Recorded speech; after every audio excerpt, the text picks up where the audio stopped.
रामपुर नामक एक गांव था जो बहुत ही सुंदर था। वहाँ चारों तरफ हरियाली छाई रहती थी और नदी भी साल भर बहती थी। वहाँ के लोगों को वैसे तो कोई परेशानी नहीं थी, लेकिन उस गांव का जमींदार वनराज वहाँ के लोगों को बहुत परेशान रखा करता था। कई लोग तो गांव छोड़कर जा भी चुके थे और कई लोग जाने की तैयारी में थे। दरअसल जमींदार बहुत ही लालची किस्म का आदमी था। वो चाहता था कि कैसे भी वो गांव की सारी जमीन को हड़प कर लोगों को वहां से भगा दे। ऐसा करने के लिए वो बहुत चालें भी चला करता था और उनमें कामयाब भी हो जाता था। वो अपनी बेटी रानी से बहुत प्यार करता था और अपनी बेटी के बिना तो खाना तक नहीं खाता था। लेकिन कुछ दिनों से उसकी बेटी बहुत बीमार रहने लगी थी।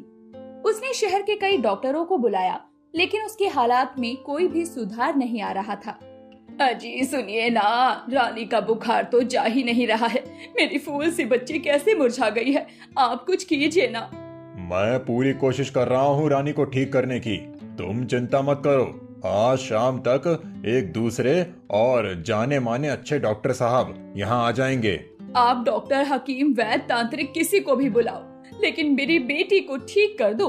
हाँ हाँ, तुम थोड़ा सब्र रखो और रानी का ख्याल रखो, तब तक मैं आता हूँ। जमींदार बाहर आ जाता है और अपने नौकर भोला को गाड़ी लेकर गांव की सीमा पर जाकर खड़े होने को कह देता है, ताकि जब डॉक्टर आए तो वो उन्हें लेकर सीधा घर आ जाए। भोला गाड़ी लेकर गांव की सीमा पर जाने लगता है। आसमान में सूरज ढल रहा था और हल्के बादल छा रहे थे। ऐसा लग रहा था जैसे बारिश होने वाली हो। भोला कच्चे रास्तों पर गड्ढे बचाते हुए किसी तरह गाड़ी चला रहा था और जमींदार वसूली करने निकल जाता है। अरे बिरजू, तुम अब क्या मरने के बाद मेरे पैसे चुकाओगे? हाँ, मेरे पैसे समय पर चुका दिया करो, समझे तुम? नहीं मालिक, मैं चुका दूंगा, बस कुछ और वक्त चाहिए मालिक। मालिक, थोड़ा समय और दे दीजिए मालिक। जब पैसे लौटा नहीं सकते तो क्यों आ जाते हो कर्ज मांगने? हाँ, तुमने क्या मेरे घर को अपने बाप की जागीर समझ रखा है कि जब चाहो तब आकर पैसे ले जाओ और चुकाओ भी नहीं? ये नहीं चलेगा। मालिक, वो घर तो आपका है भी नहीं, ना वो घर आपका, ना वो पैसा, कुछ भी नहीं आपका। बिरजू की बातें सुनकर जमींदार को गुस्सा आ जाता है और वो उसे थप्पड़ लगा देता है। जमींदार का ऐसा रूप देखकर कोई भी बिरजू की मदद करने आगे नहीं आता और बिरजू उसी वक्त जहर खाकर अपनी जान देते हुए कहता है, तुम्हें तुम्हारे कर्मों की सजा जरूर मिलेगी। तुम देखना, तुम नहीं बच सकते, तुम्हें सजा मिलेगी, मिलेगी। ना जाने ये सड़कें गांव में कब तक पहुंचेंगी। मेरी तो कमर ही टूट गई गाड़ी चलाते चलाते। रात होने को है और गांव की सीमा पर अभी तक नहीं पहुंचा हूँ। कहीं डॉक्टर साहब ना आ गए हों। बोला ये सब सोचते हुए गाड़ी चला ही रहा होता है कि तभी उसकी गाड़ी का टायर पंचर हो जाता है और गाड़ी रुक गई। धत तेरे की, अब ये गाड़ी का टायर भी अभी ही पंचर होना था। घर वापस लौटने में जरा भी देरी हुई तो जमींदार साहब तो मुझे जिंदा ही गाड़ देंगे। जल्दी से टायर बदल लेता हूँ। भोला गाड़ी से उतरकर टायर बदलने लगता है, लेकिन अंधेरा हो जाने के कारण अब उसे काफी देर लग रही थी। इधर गांव की सीमा पर डॉक्टर नितिन किसी साधन का इंतजार कर रहे थे ताकि वो जमींदार के घर पहुंच सके। तभी उन्हें दूर कहीं से आवाजें आने लगी, जैसे कोई बैलों को हाँक रहा हो और उन्हीं की तरफ आ रहा हो। थोड़ी ही देर में उन्हें एक बैलगाड़ी अपनी ओर आती हुई दिखाई दी।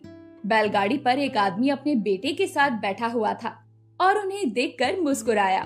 बैलगाड़ी वाला भैया, कहाँ जा रहे हो? आओ भैया, बैठ जाओ, छोड़ आऊं जमींदार के घर। हाँ चलो। आपको कैसे पता कि मुझे जमींदार के यहाँ जाना है? हाँ, अरे उन्होंने ही भेजा है आपको लाने। आप डॉक्टर हैं ना, अब ज्यादा मत सोचिए, आइए चलिए मेरे साथ। डॉक्टर उस बैलगाड़ी पर बैठ जाते हैं और वो आदमी बैलों को हाँकना शुरू कर देता है।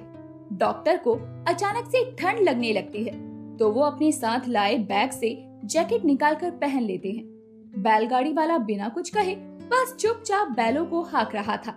डॉक्टर को इतनी शांति कुछ अजीब लग रही थी तो उसने कहा, जमींदार जी का घर आने में अब और कितना समय लगेगा?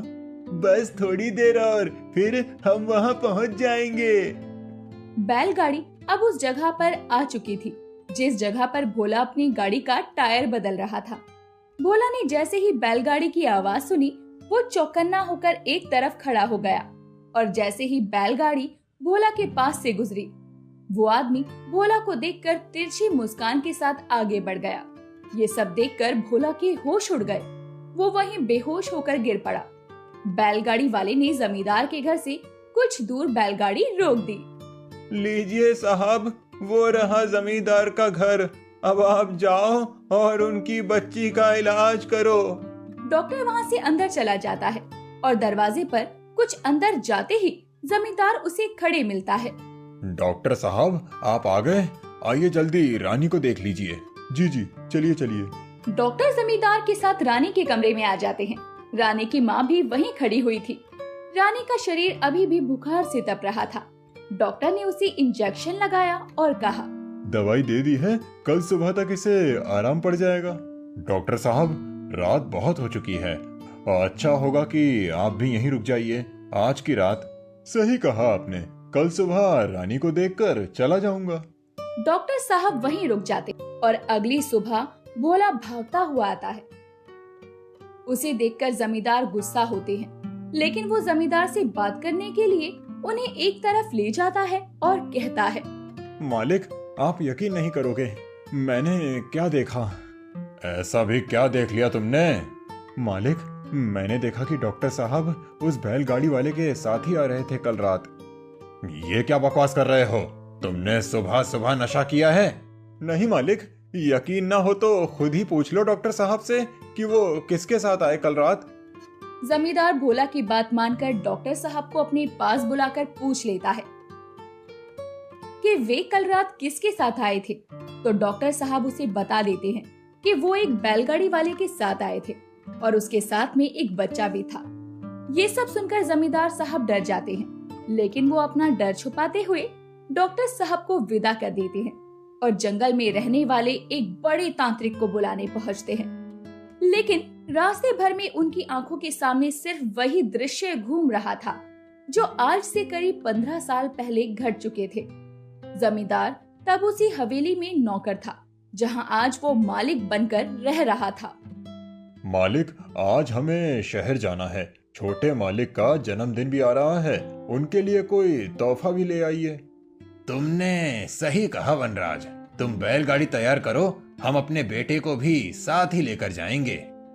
ठीक है, मैं बैलगाड़ी निकाल कर लाता हूँ। जमींदार बना बैठा वनराज बैलगाड़ी निकालता है और उस पर असली जमींदार और उनके बेटे को लेकर चल देता है। उसकी पूरी योजना थी कि वो आज इन दोनों का काम खत्म करके ही रहेगा। वो जानबूझकर बैलगाड़ी को खाई के रास्ते पर ले जाता है और वहाँ भोला पहले से बैठा हुआ था। भोला बैलों के सामने सांप छोड़ देता है, जिसे देखकर बैल बौखला जाते हैं और मौका देखकर वनराज बैलगाड़ी से कूद जाता है और बैलगाड़ी बैलों समेत खाई में जा गिरती है। उसी समय असली जमींदार और उनका बेटा मारे जाते हैं। उस दिन के बाद से वनराज गांव के लोगों को बताता है कि असली जमींदार ने सब कुछ उसके नाम कर दिया है और वो मालिक बनकर बैठ जाता है। इतने में वनराज जंगल में एक तांत्रिक के पास पहुंच चुका होता है और कहता है, बाबा बाबा बाबा, आपकी बहुत जरूरत है मुझे। पहले जिस काम में हाथ काले किए हैं, अब उस काम के परिणाम से बचना चाहते हो तुम, मूर्ख कहीं के। सही कहा बाबा आपने, आप तो सब जानते हैं, कृपा करके मेरी मदद करें। मेरी बेटी बहुत बीमार है, बहुत बीमार है, उसे कोई दवाई नहीं लगती। बाबा मेरी मदद करें। उस पर आत्मा का साया है, वो आत्माएं तुमसे बदला लेना चाहती हैं। अगर उससे बचना चाहते हो तो आज की रात एक बड़ा यज्ञ करवाओ और उन आत्माओं को बलि दे दो, जिससे वो तुम्हारा पीछा छोड़ देंगी। लेकिन मैं बलि किसकी दूंगा? वो तुम्हारी समस्या है।